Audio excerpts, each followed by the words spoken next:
নূহ আলাইহিস সালামকে বলবেন, নূহ তুমি কি দাওয়াত পৌঁছিয়েছো তোমার উম্মতের কাছে? নূহ আলাইহিস সালাম বলবেন, হ্যাঁ আমি পৌঁছিয়েছি।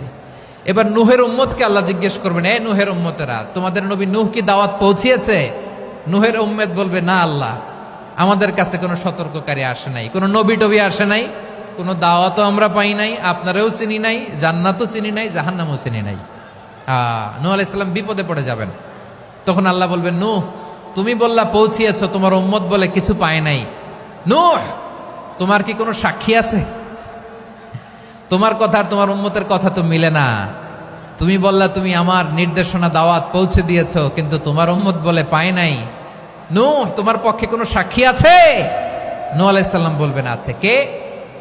উম্মতে মুহাম্মাদী। তখন আমরা বলবো, আল্লাহ, আল্লাহর নবী নূহ আলাইহিস সালাম তিনি আপনি যা যা বলেছেন ঠিক তা তার উম্মতের কাছে পৌঁছে দিয়েছে।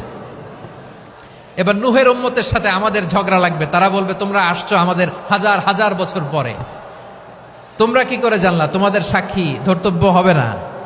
আমরা তখন বলবো, আমাদের কোরআনে তোমাদের নবীর নামে আল্লাহ তাআলা একটা সূরা নাজিল করেছেন, সূরাতে নূহ। আওয়াজ করে পড়েন আল্লাহু আকবার। আমরা বলবো, আমাদের কোরআনে তোমাদের নবীর কথা আল্লাহ আমাদেরকে জানিয়েছেন, দিন রাত এক করে তোমাদের কাছে তিনি দাওয়াত পৌঁছেছেন। তোমরা কানের মধ্যে হাত দিয়ে রাখতা, চেহারাটা কাপড় দিয়ে ঢেকে রাখতা, আল্লাহর নবী নূহকে পিটিয়ে ছালা দিয়ে পেঁচিয়ে তোমরা পাহাড়ে তুলে রেখে আসতা। সব আমরা জানি। আমরা যখন বলবো এই কথা, নূহের উম্মত চুপসে যাবে। তখন আমরা সত্য বলেছি কিনা এটা আল্লাহ তাআলা জানতে চাইবে বিশ্বনবীর কাছে। তখন বিশ্বনবী আমাদের পক্ষে সাক্ষী দিবেন।